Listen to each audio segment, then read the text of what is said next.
Hello?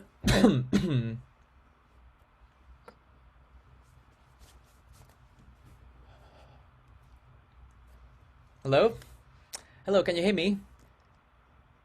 Oh, okay. I think you might be on mute. Could you check for me that you are not on mute? Sorry. Just check on the bottom left side of the screen. There's a microphone. Check that it's not on mute. Hi. Good. Can you hear me now? Yes, I can. Hi. Good. You sound a bit echoey. Is there anything on top of your microphone? Um. Oh yeah. It's saying my connection isn't stable. Okay, could you maybe be able to find a spot where it's a bit more stable, please? We don't want you disconnecting during the interview, obviously. No, I think I've got it sorted. Yeah, no, it's sorted now. Yeah. Okay, well, amazing. Welcome to your interview with Caxtons. My name is Rodrigo, and I will be asking you a few light-hearted questions. We just want to get a sense of who you are and what you will bring to the company. Obviously, we don't expect much experience from such a junior position, but we're looking for someone with a drive. So tell me about yourself. Well, I'm Sapphire.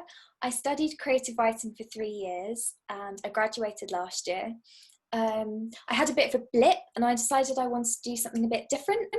And I was watching episodes of May the Best House Win, and I thought, why not sell houses? That seems fun, and it's a bit like writing, but out loud and to people, Right. and it pays better, and it seemed creative, You think so? potentially. Right. So what can you tell me about your knowledge of, letting and selling of houses? Well, you have to persuade the people that it's going to be their home and it's right for them, and help them to envision their future life there, and their future. Yeah, we like to think at Caxtons that it's more about making them realize that the property you're showing them is perfect for them. So it's not about finding a good fit. It's more about making them feel like they have a good fit. We want someone with persuasive language skills who is able to, I mean, I don't think upsell is the right word, but definitely present the properties in a positive light. Do you think that's something you would be able to do? When you say upsell, don't you mean kind of being a bit dishonest about the quality? No, no, no, no, no. Never dishonest. No, it's not about. We have a very clear policy about never lying outright. But there's so many ways that the truth and the realities can be adapted. Really, we take pride in giving the information that the viewers need to know. Right. Are you confused?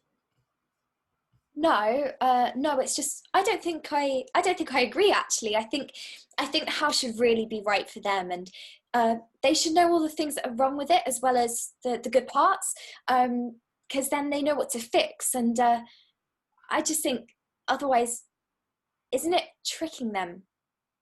No, no, that's probably the wrong word. I Okay, know it's sales. thank you for bringing that up. But I think you're missing the point entirely of what I'm trying to say here. It's more about them being in front of a property they've already shown an interest in, right? And just making sure that they are observing the good things.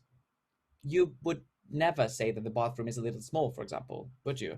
You would just talk about how quaint the space feels instead of, I mean, this is very straightforward stuff. Are you sure you're comfortable with this?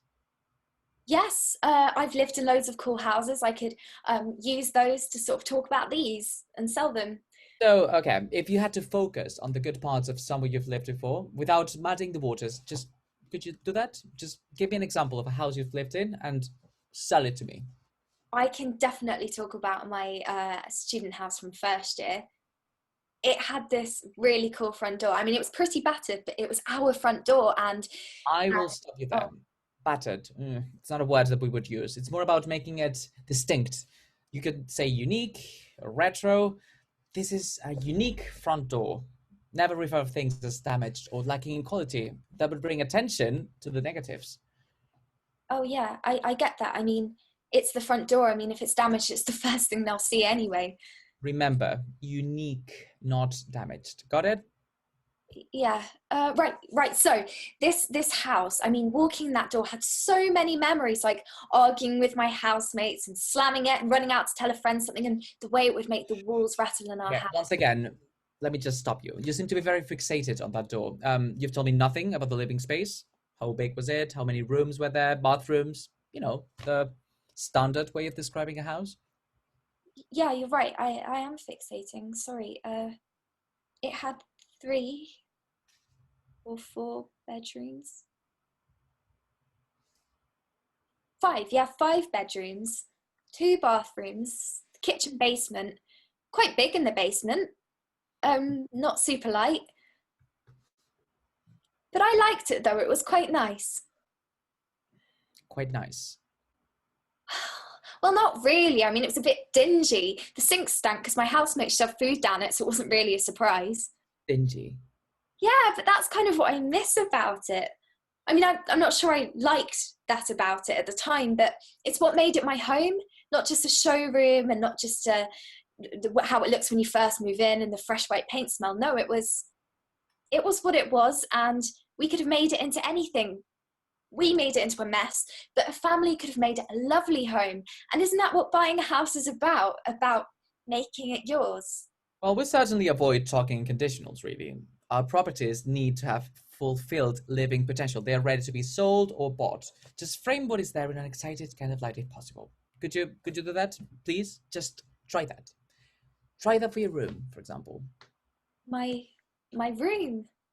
My room. Oh, the room. It had a bed, and it had tall ceilings, and it had big windows and really nice views of the city out the windows. Um, it was okay. No, it was great. It was great. It wasn't great though. It was pretty imperfect. It was weird and creaky, and nothing was quite right. And sometimes I even thought it was haunted. Okay, never ever mention hauntings of any kind, There were please. lots of weird tapping noises and pipes banging and the stains and the spills on the floors, and the Okay. carpet was coming up This from the is skirting ridiculous. board. Sorry, Sapphire. I'm going to have to interrupt you right here. And then there was the mouldy shower and the smell of cigarettes everywhere. And oh, you could hear everything because the walls were so thin. I mean, you could hear everything, and you could especially hear everything at 3 in the morning when you were trying to sleep. But you could also hear the 1975 playing from our basement kitchen, and the lights were left on, and most of them were flickering. And there were piles of post everywhere that weren't even ours, and wonky mirrors, and the dead pots of plants at our front door. Unique pots of plants. I could use my cupboard as a fridge because our heating was broken. And and and our front door didn't even shut properly. It You could probably break in by tapping it if you wanted to. But this is kind of what I liked because none of it was perfect, and it made it feel like a home. And it felt like it had been lived in by other people and then lived in by us, and the other people would live there after us. It's just a property, Sapphire. Let's just stop here, please, and just. And I miss that house more than anywhere else I've ever lived because it felt strangely alive. And it wasn't just a property, it was a home.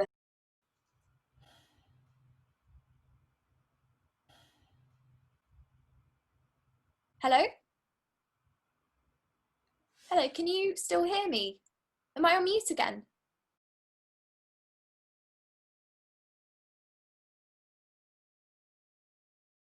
Am I on mute? Can you hear me?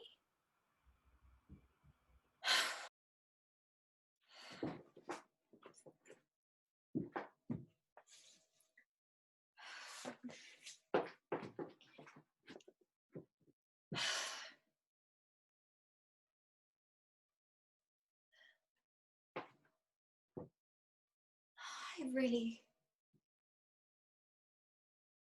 I really miss it. I went there a few weeks ago in October, and the lawn was still the same overgrown mess it always was, and it looked tall and blue in the evening light, and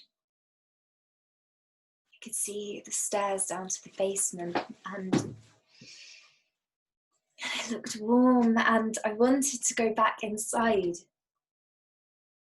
And someone turned a light on upstairs, and I lingered. I lingered for a moment, wondering if they'd ask why I was there.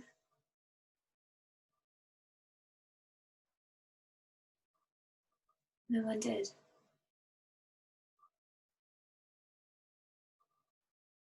So I left.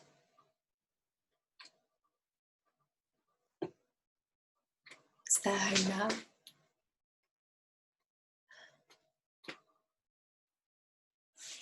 To make more. It's their home now to make more memories. And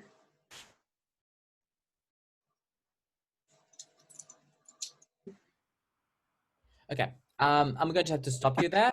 Thank you for your time, Sapphire.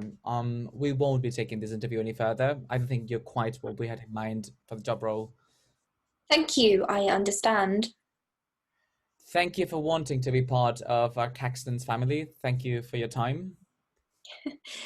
That's all right. I don't think I'm right for this job anyway. It's certainly a unique response to selling houses. Well, my point stands. Houses are unique and people are unique. Thank you, Roderigo, and goodbye.